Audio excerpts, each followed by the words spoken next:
We talk about superhuman intelligence, and you call this the myth of intelligence. And before I do that, I want to just read what Sam Altman, the CEO of OpenAI, something that he said. We have this genius level of intelligence waiting there to unravel the mysteries of humanity.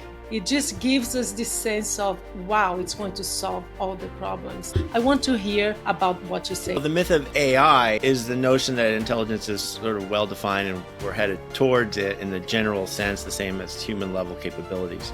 It's the ultimate in anthropomorphizing machines. I believe it's a very, very catchy narrative. People talk about this conference meeting at Dartmouth University in the 50s, where they first coined the term artificial intelligence. Ever since then, it's been overpromising and exaggerating how quickly certain levels of machine capabilities are going to be.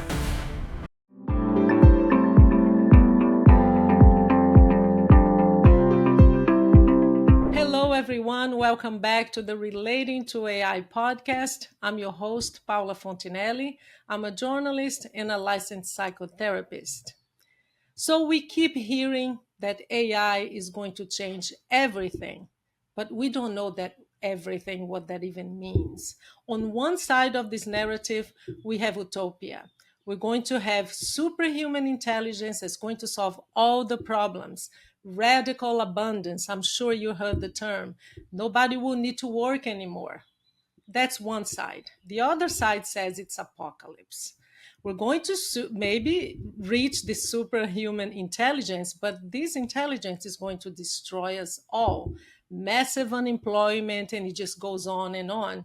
So, we're going to try to cut through this noise today with a very special guest, Eric Siegel. What for us is new, we've been talking about, most of us, Eric, when we talk about AI, we mean chatbots, right? For you, it's been your lifetime of work. He's the author of a few books. The latest one is called The AI Playbook, Mastering the Rare Art of Machine Learning Deployment. Eric, are you ready to help us understand what's going on, what's hype, what's marketing, what's just a basic life for big tech companies, or basically just a reality check? Are you ready for that? Thank you so much for being here with us. Yes, Paula, that's why I'm here. Thanks so much for having me. Yes, I saw you online. I watched one of your videos. And when I heard you talk, I was in one of those days that I didn't know what to believe because I keep researching about AI for the podcast. And I hear one person saying A, the other one goes to Z immediately. And of course, as you know, my podcast focus is mental health. And I think this is creating a lot of anxiety in all of us. We don't know if AI is a good thing. We don't know how much of it is hype. So I want to start with you with one of the concepts that we keep hearing about. We talk about AGI, we talk about superhuman intelligence, and you call this the myth of intelligence, that there is limitation. So I want to hear from you. And before I do that, I want to just read what Sam Altman, the CEO of OpenAI, we all know him by now. If you know about AI, you know who he is. Something that he said a few days ago during, I think it's on the Tonight Show. So he Uh-oh. talked, I know. He's talking about AI. And this is what he says. We have this genius level of intelligence waiting there to unravel the mysteries of humanity. It sounds, it's a huge exaggeration. I'm sure there is a lot of potential for AI, but I don't think this kind of statement helps. It just gives us this sense of, wow, it's going to solve all the problems. And even the word intelligence, they don't say what that means. I think it's a very narrow idea of what intelligence is. So I want to hear about the myth, what you say it's a myth of intelligence. What do you mean by that? Well, the myth of AI is the notion that intelligence is sort of well-defined and we're headed towards it in the general sense, the same as human-level capabilities. So as you mentioned AGI, artificial general intelligence, that's supposed to be the whole enchilada, right? That's supposed to be a machine that's capable of everything humans can do, or at least almost everything. Um, it's the ultimate in anthropomorphizing machines. And I believe it's a ghost story. I believe it's a very, very catchy narrative, and that it's one form or another has been around since the 1950s. People talk about this conference meeting at Dartmouth University in the 50s, where they first coined the term and kind of hand selected it out of a bunch of potential terms, artificial intelligence. And they're like, we're going to do this. And then ever since then, it's been overpromising and exaggerating how quickly certain levels of machine capabilities are going to be. Overpromising, saying we're going to get there in a few years, and all through the 70s and 80s. And it goes through these different waves. But the overpromising and the hype, in my opinion, just got a lot worse 3 years ago with the advent of ChatGPT. So I'm criticizing the overpromising and the hype, not the technology. I think the technology is remarkable. I think there's a lot of potential value there. It's something I never thought I'd see in my lifetime, but it's so seemingly human-like, which is related to its potential value. But it also, more to the point, it's very much part of why it takes that original catchy narrative, which is so much fun in, let's say, science fiction movies, right? And now it just magnifies and multiplies the sort of misunderstanding and the propensity for people to sort of really believe the machine's essentially coming alive. It's a ghost story. It's kind of the novel that Mary Shelley, who wrote Frankenstein, would have written if she knew about algorithms. Just this idea that it's going to come alive. We're reanimating or animating what is just an artifact, a physical device that we made, a remarkable one. Computers are extremely general purpose. The fact is that I believe the difference between what large language models and other forms of generative AI, the difference between what it can do and what people can do is going to only become more apparent, and that we need to be careful not to be seduced by how incredibly seemingly human-like they are. Mm-hmm. And it has to do with the language, right? I think I heard you talk about this.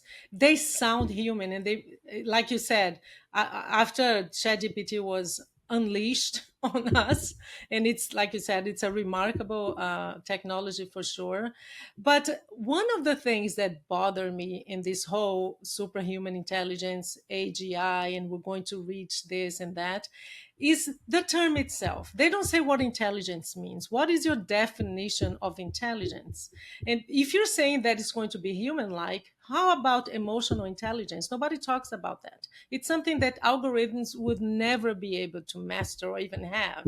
This is a machine. It's a machine learning tool. And that's, to me, that's really bothersome, because it's a very narrow definition of the word intelligence. The word intelligence is entirely subjective. If nothing else, it refers to something very particular about what humans can do. Now, there's a lot of things machines can do. Excuse me, let me put it the other way. There's a lot of things humans can do that machines can do, right? They can play chess, they can do math, Mm-hmm. they can do a lot of things really well or better than humans. That's always been the case.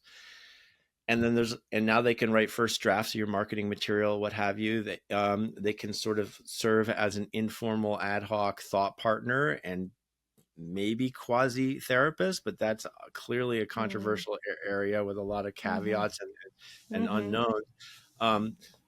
But so can a book, right? Or a magic 8-ball. The magic 8-ball where you it's a toy for kids. You ask it a question and you turn it over, and then just one of like 7 messages randomly appears. Either says yes or no or maybe or I'm not sure.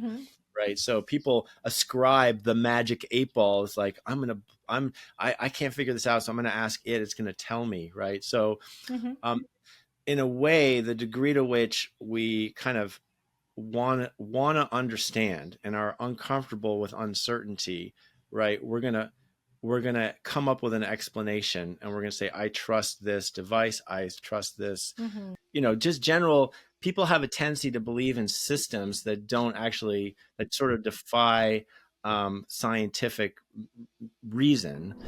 Hello, it's just a quick reminder to let you know that you can also participate, be part of this podcast.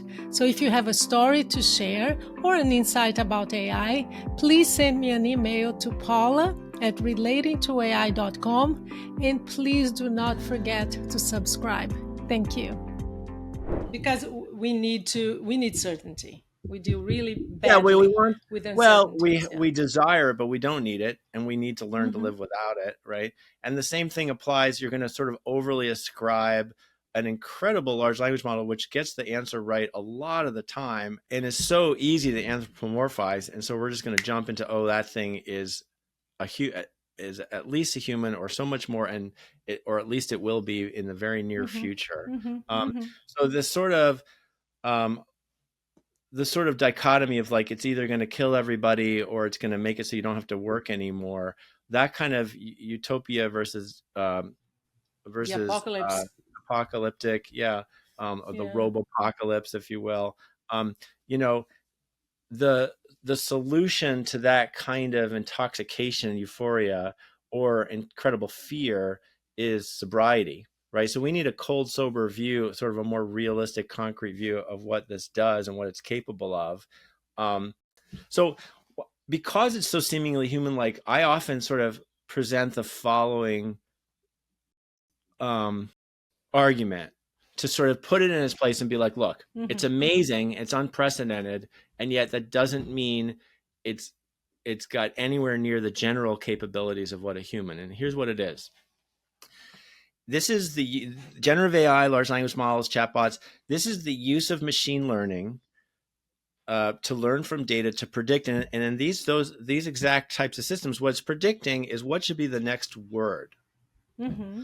So Mm-hmm. and more correctly, the next token, right? So it might be kind of part of a word, punctuation mark, but basically on that level of detail, what should be the next word? So given the last few 3.5 pages up to the middle of this sentence, this is what's been written so far. So what should the very next word be? And there are trillions of examples from which to learn, because you take all of the books and all of the internet content, right? And it makes up for many, many, many learning examples where, well, it's written this far, what should the next word be? Mm-hmm. Mm-hmm. And in order to figure out what would be the next word, or at least a viable next word, in order to do that well, which it does obviously do very well, it has to ascertain in that learning process something about the meaning of words, phrases, sentences, and paragraphs. And it does achieve certain level of understanding of meaning the way humans hold it. Some level, some limited but very meaningful level, so that it can do that very particular task well.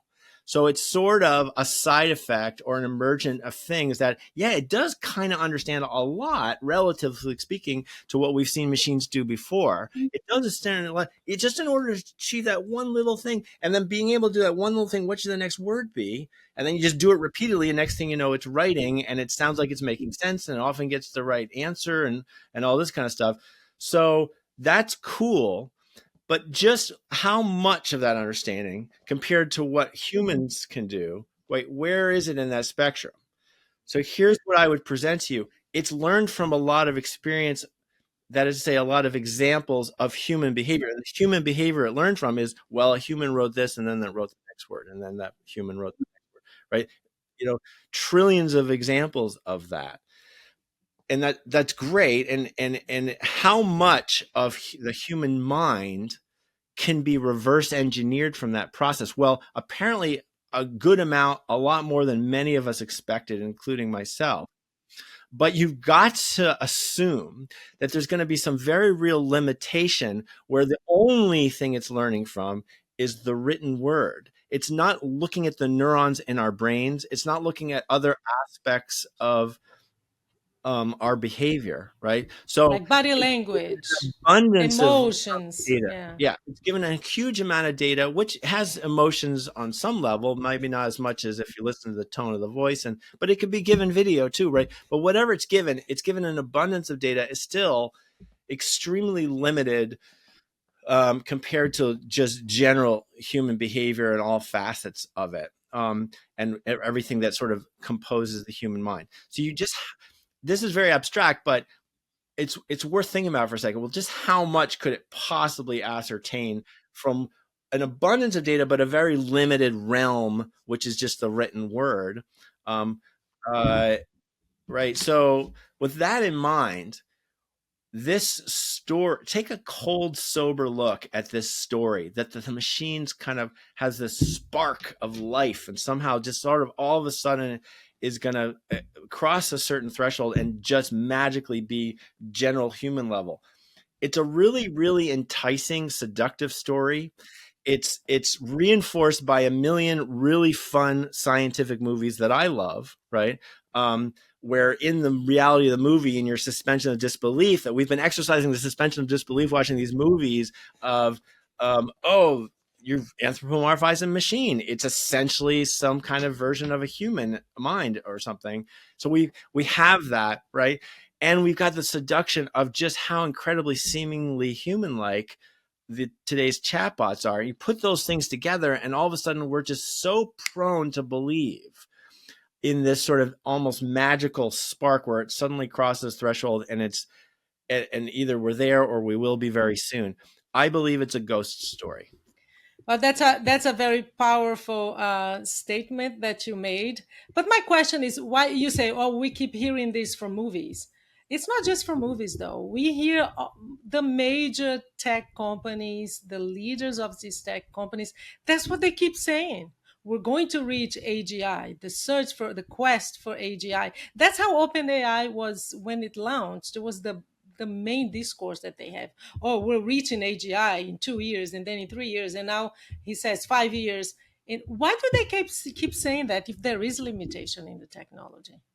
Why Yeah, do you see and I that? don't mean to say that AGI is impossible. I think we could Mm, get there in 1,000 years. I don't. It's mean, I don't know, but not with the current technology approach. There's no concrete evidence that we're actually making progress towards it, and all those factors that sort of um, influence many of us as humans to be prone to believe, including what the typical sci-fi tropes, the seemingly human-like, our tendency to want to believe in something more powerful, our tendency to anthropomorphize.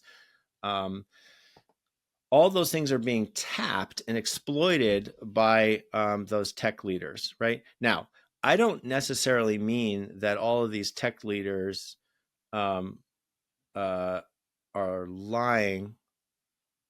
I think to some degree they're lying to themselves. I think that they clearly have extraordinary financial incentives to get everybody to believe. Um, there's no way to know to the degree to which they, as individuals, believe the entirety of what they're conveying, the entirety of what they're implying. But what they're conveying and implying is astounding, and profound claims require profound evidence, and there's no evidence. It's just not the idea that we're going to have virtual humans in the near term is not a credible claim, in my opinion. mm. I want to go now to the second, what you call another myth, the myth of full autonomy, because that's what we hear too. Some people are saying radical, they call it, it's a very nice word, right? Radical abundance, as if all of us were part of this abundance. Because to me, it seems very clear that a very few, we're not going to reach radical abundance in my very personal view. It's it's a very few people who will have this abundance and more economic growth. And but they say we're going to reach radical abundance. Human beings will need to know, I mean, working will be an option for us. How do you see that? Is it really Everybody's a possible that trust. Everybody's a trust fund baby.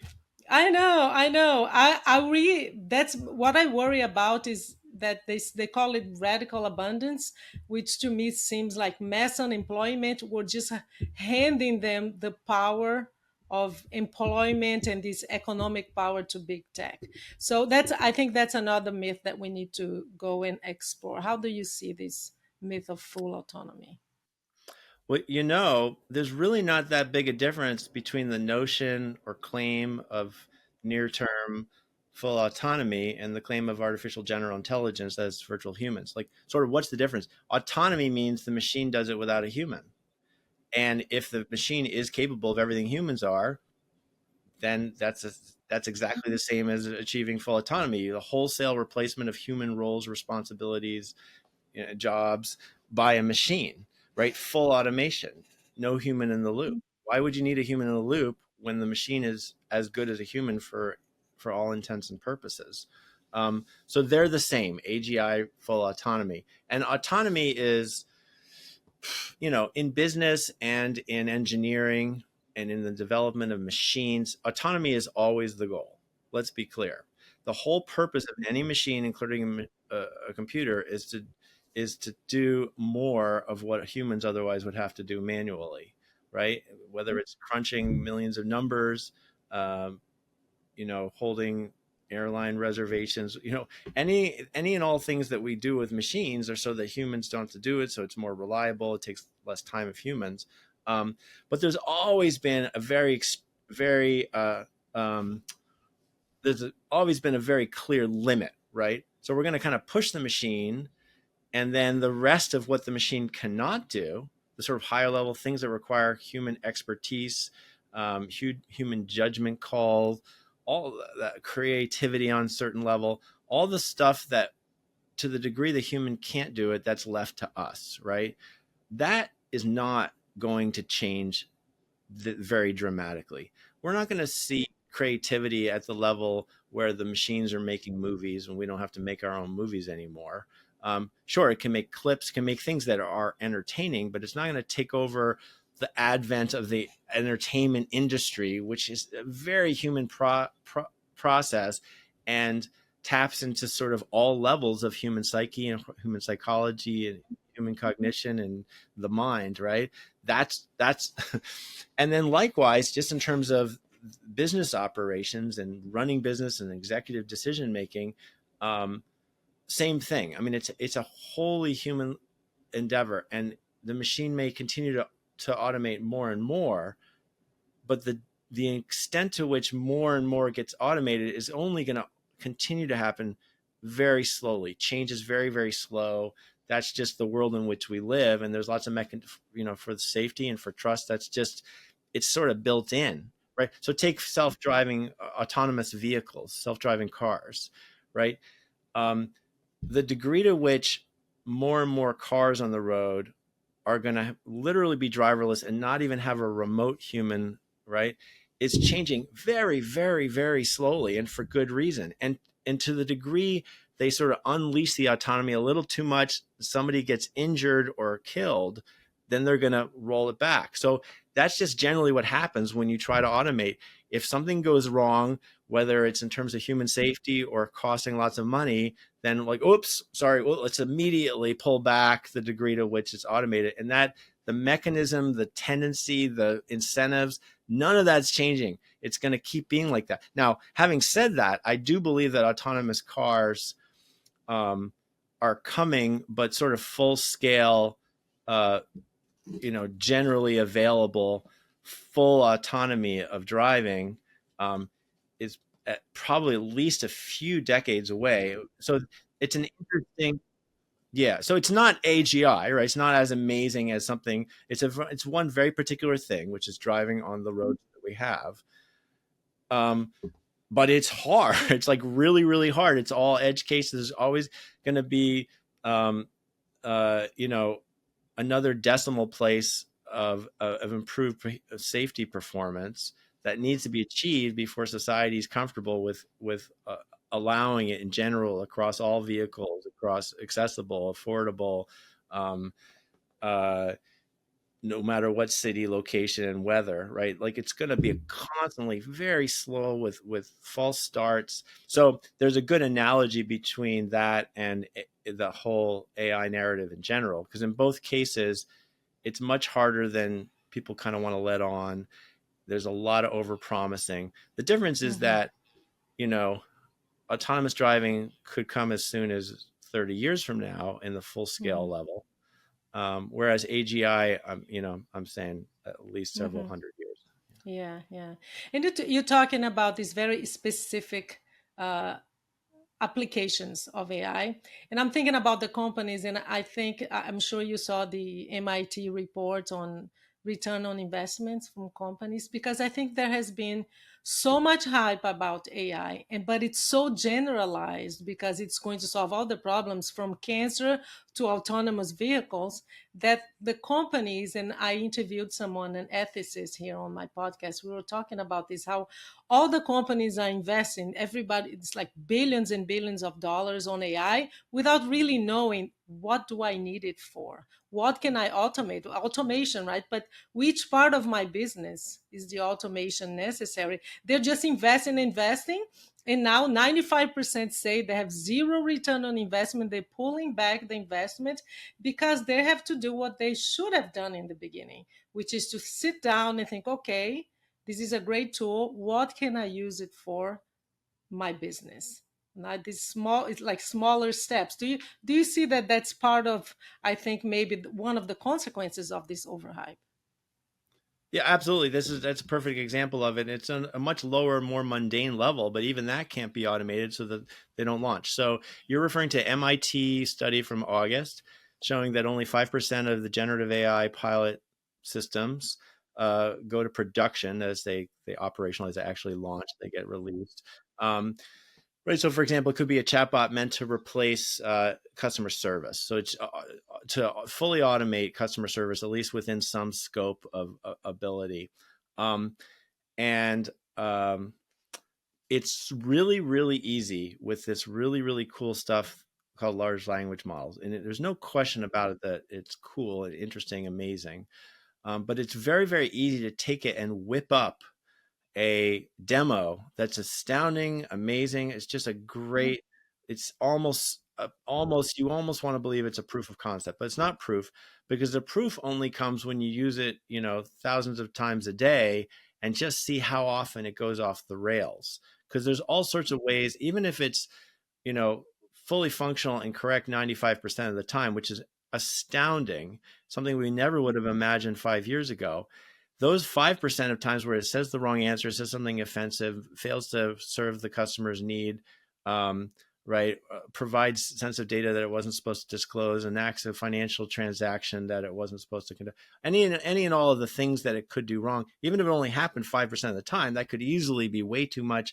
The whole system's not viable. It's not going to get launched. So that's the routine. So now, if the scope and ambition of the project is like only going to answer questions pertaining to these 20 FAQs that are also on this web page, and it's not going to conduct any transactions at all. And if you're trying to ask about anything else, it'll send you to a human. Like there, if you kind of make the scope limited enough, amazingly, it can work and it can be valuable because um, uh, you know, when a human customer wants to call in and ask a question about the product and what they can do, and even though they could have found the answer by pouring through a few web pages of FAQ info, now they can just ask with any turn of phrase in the informal way we speak in English and other natural languages, right? And it'll get the answer right almost all the time. That's amazing. So when the scope and ambition of the intent of the system is small and contained enough, it's viable, it gets launched.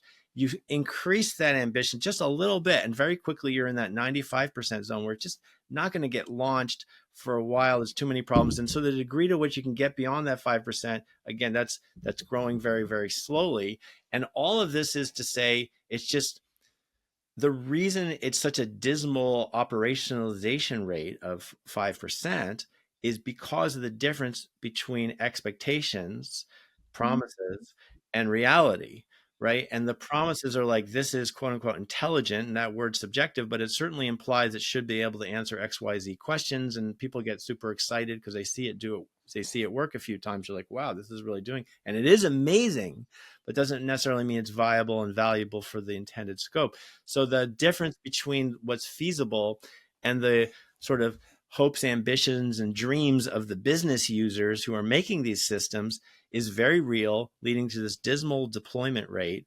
And that is the degree to which autonomy. So hype about the technology, when you're advertising to the business world, the hype is one way or another a story about how great the autonomy could be, but it just Mhm. can't be that great yet.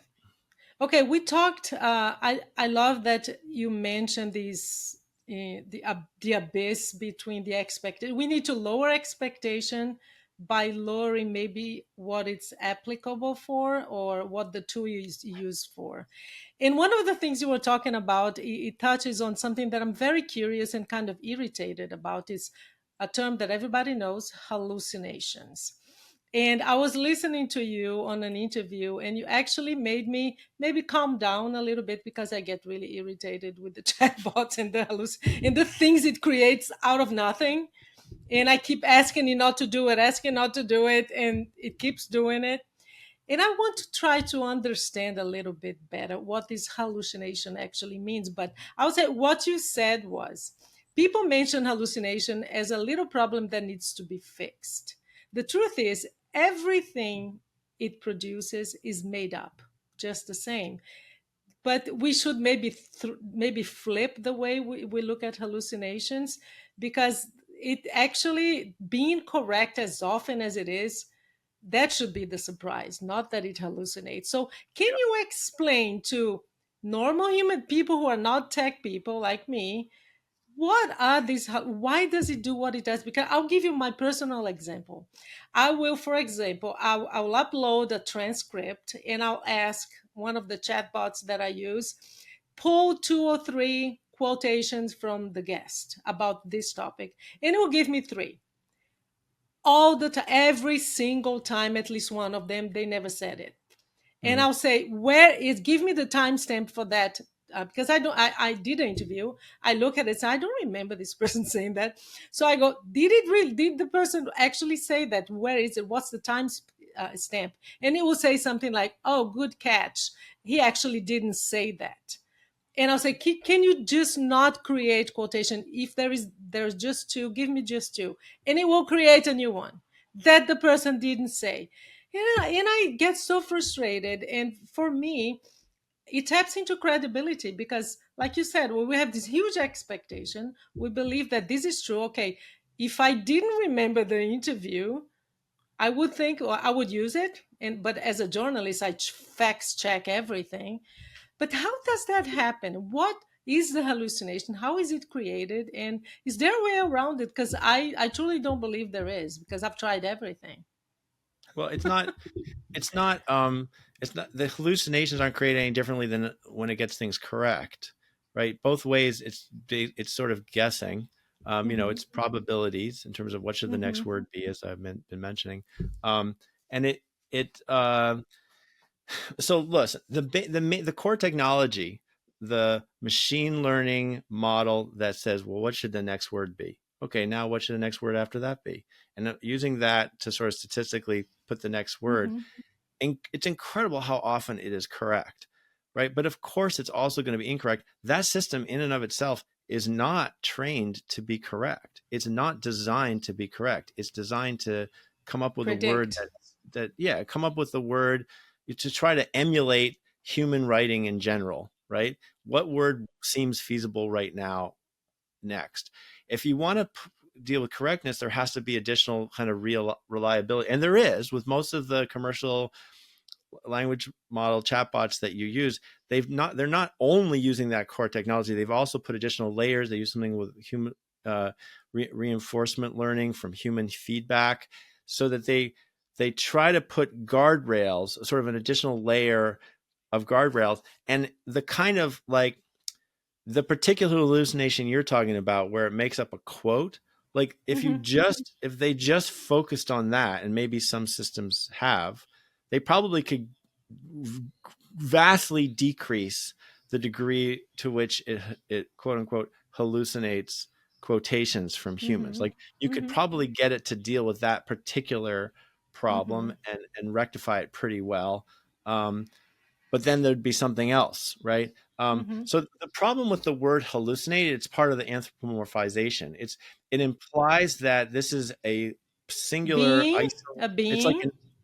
Yeah. yeah, or and that this is an isolated, discrete bug that just needs to be fixed, rather than it being a side effect of the general way in which the system works, right? Which is what it Mm-hmm. is, right? So the word hallucination is intrinsically misleading to describe this. The fact is, it's just wrong, right? That's the word. It's correct. Mm-hmm. Sometimes it's correct, sometimes it's wrong.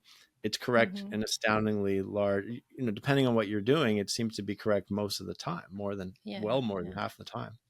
Yeah, yeah. And you're talking, and I'm thinking about something that I just heard again Sam Altman say. And I was like confused by that because, as we know, like you said, predictions, they come from data. So you have a data set, the systems pull from the data, which chatbots, they pull it from everything that's out there, copyrighted material, music, videos, you name it. So everything that's out there, and it predicts based on that. But now, Sam Altman, one of the questions that he was asked was, so where does this information come from? And he said, well, at this point, uh, it's actually creating the information itself. And I looked and said, that doesn't sound true. Is it creating the information no, it's So still pulling. So, I so haven't how, watched hmm, I haven't watched the Sam Altman interview. Um, mm-hmm, but that to me sounds like he's trying to make a bigger claim, right?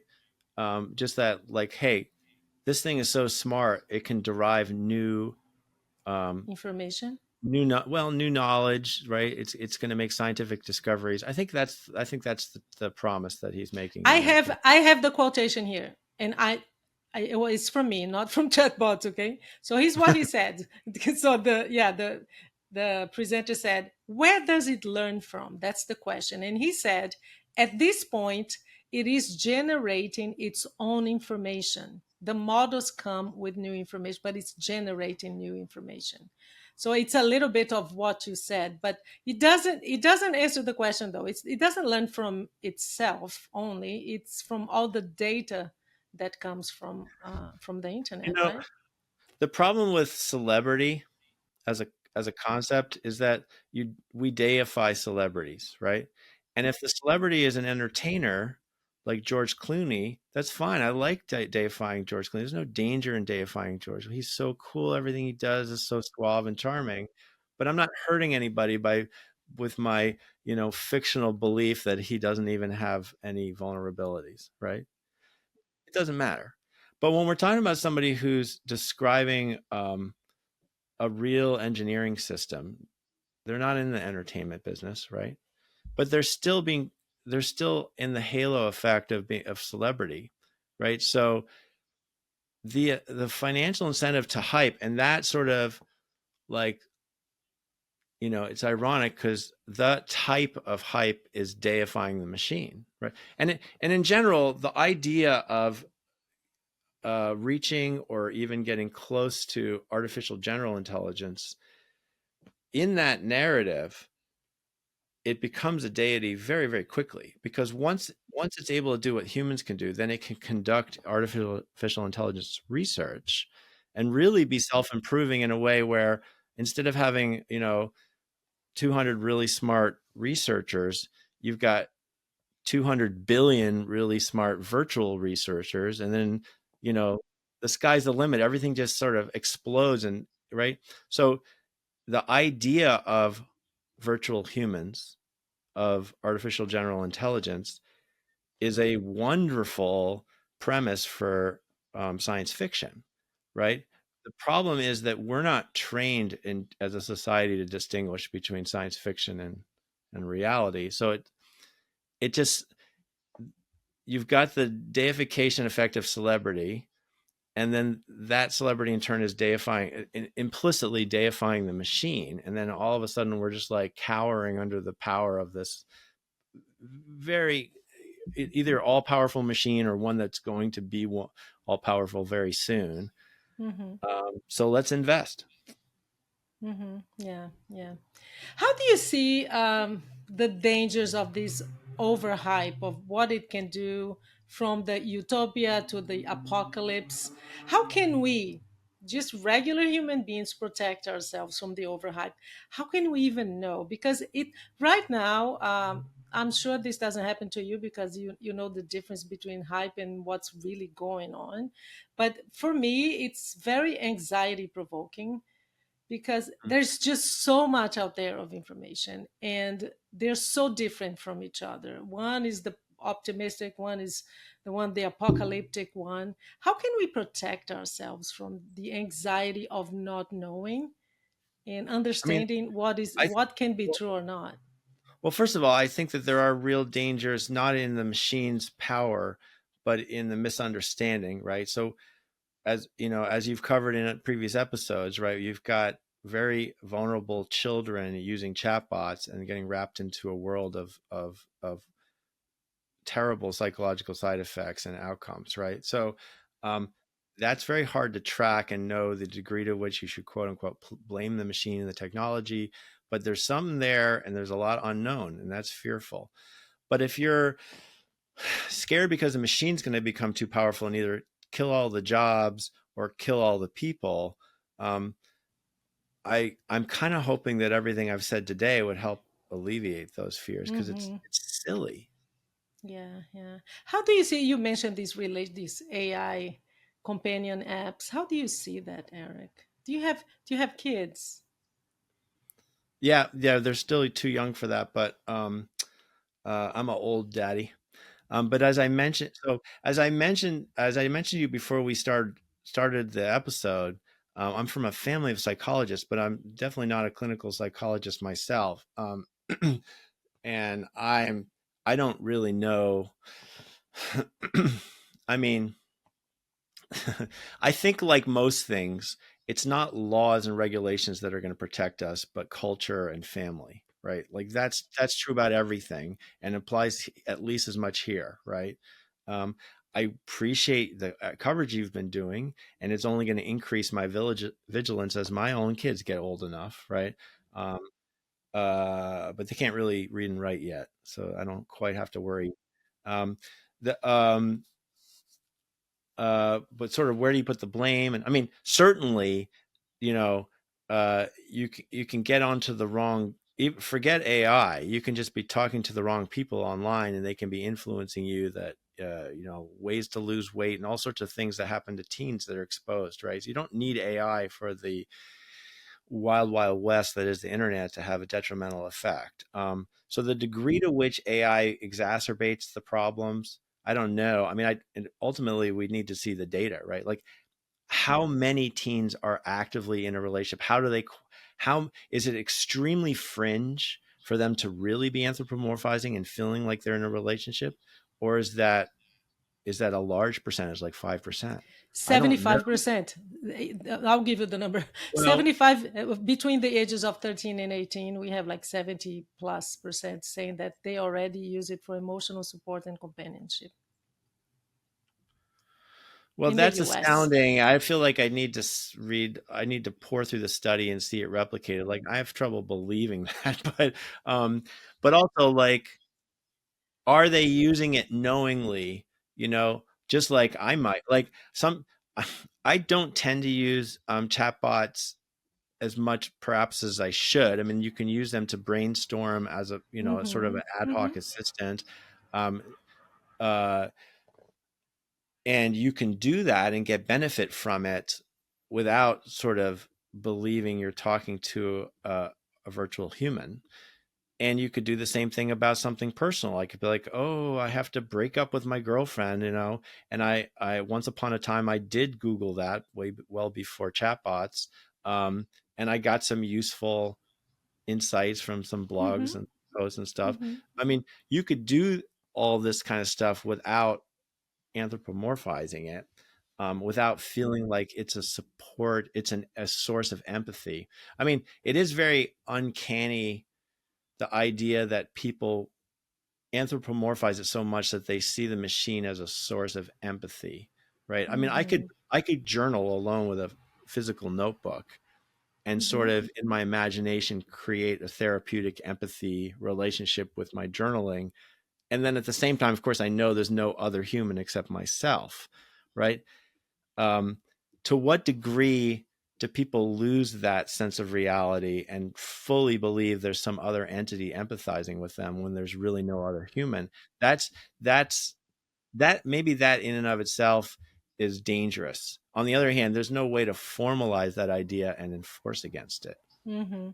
Well, I invite you to maybe go on Reddit and join some of these groups, and you will see thousands and thousands of people talking about these relationships as if they were human. A lot of Mm. marriages going on. There is one company in Japan, just one company that has issued over 4,000 licensed marriages, marriage licenses to a chatbot that comes with a hologram. There is a whole world of. Wait, are you saying in Japan it's legal? You can marry something other than a human in Japan? So, I don't know if there is legality there, but there are humans contacting a company, buying a chatbot that comes with a hologram. So you're looking at someone, quote unquote, mm. and they want to get married. They don't believe that they need a human because they need to marry that hologram, and they ask for a marriage license and they get it. And if you go on Reddit, you're going to see thousands and thousands and thousands of people creating their avatars and saying I got married and talking about their relationships and asking for advice. And Yeah. it's yeah. Taking a step back, I may be somewhat in a bubble, right?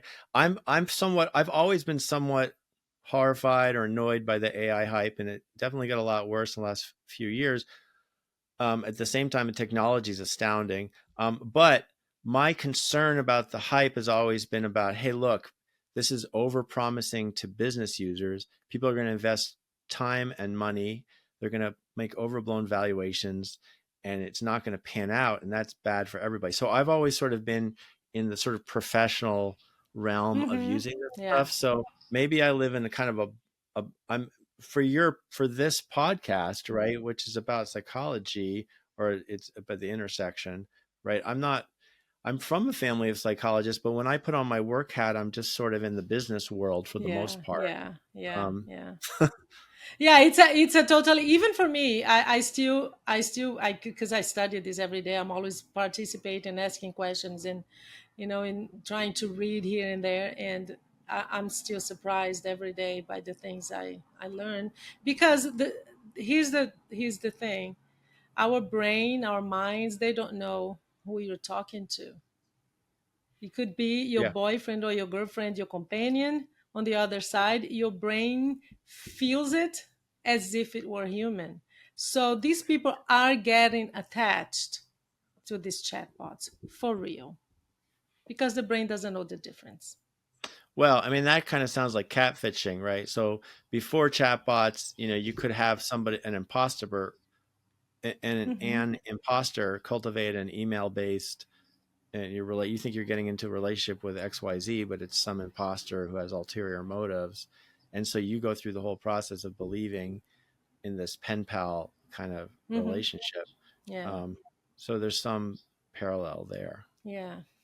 Eric, in this podcast, we end by asking, it's a segment called One Last Question, where we get a little more personal. You just mentioned that you live in a bubble. You actually don't understand this intersection between AI and psychology.